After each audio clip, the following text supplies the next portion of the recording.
Hello, my name is Skylar Call, and for my controversial issue debate, I've chosen the argument of whether or not we should pay college athletes. A brief history and a little bit of background of where this all began.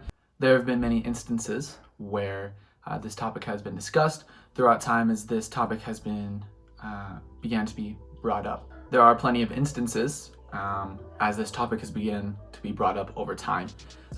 A lot of them come from college athletes competing in the Olympics.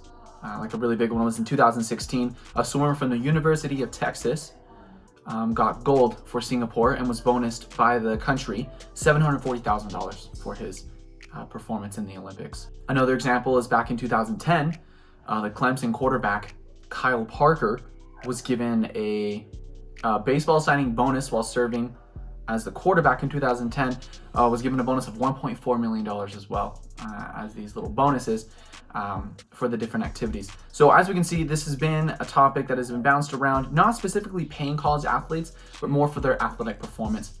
And so my take on this is I have chosen to argue this side that I do not think college athletes should be paid. The first argument that I like to begin on this topic is talking about even if athletes were giving $100 a week as a stipend to all 200 athletes who had scholarships, it would cost a university around $800,000 a year.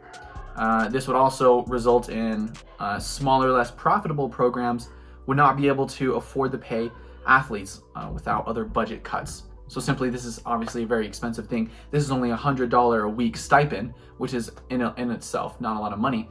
And the amount of money that this would grow to in a year for a college would be very detrimental to their smaller programs. Another topic and scare of paying college athletes would be turning, for example, colleges into maybe like an NBA type situation, whereas the NBA, whoever pays the most money, that's where the big name players go play.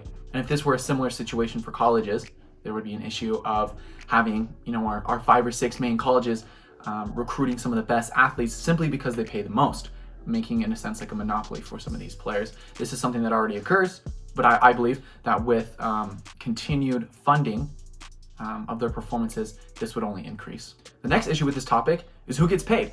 Do we pay only the best athletes or the big name ones like the quarterbacks and the wide receivers, or do we also pay the outfielder for the women's softball team? Do they all get paid the same price?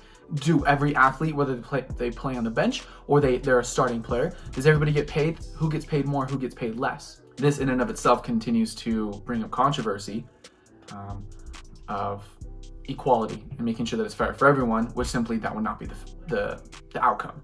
A quote that I really like from this website that I will reference at the end of this video states my opinion very well. They say, "They already get paid. Major colleges provide the best services to their student athletes.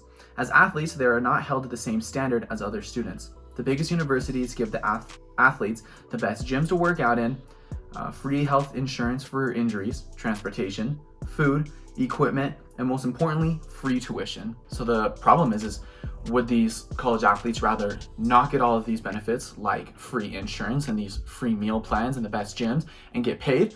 Or would they rather keep these benefits? In a sense, they are being paid. They're just being paid through services rather than money alone. Now, the last topic that I want to discuss to wrap this all up is something that could actually simply clear up all the controversy and all the problems that I've talked about today. And simply, another website here that I'm reading from, it says the NCAA clears ways for athletes to earn money from names and likeness. So what this allows is, yes, it allows endorsement deals, and yes, it allows licensing contracts. So these contracts and things like that would allow players based off of their likeness and things like that to be paid through third-party applicants, but it does not give compensation for athletic performance. So whatever is done on the field and paid through the university would not be a part of this. So in other words, it's a way for athletes from an outside source to be paid. So this, of course, arises a bunch of new pros and cons that are both good and bad. And will this simply solve all the problems today? I have no idea. Only time will tell. This is something that could go into effect as soon as January of 2021 of next year. so it's something that we'll see in a little bit less than a year. But this will be continued to talk about, and we'll see what comes of it. Simply, I don't think college athletes should be paid. I think they are, in a sense, just not given direct money. Something that I think would be even more of a problem if that were the case. So just my view and my argument on this for my assignment today, and thank you for watching.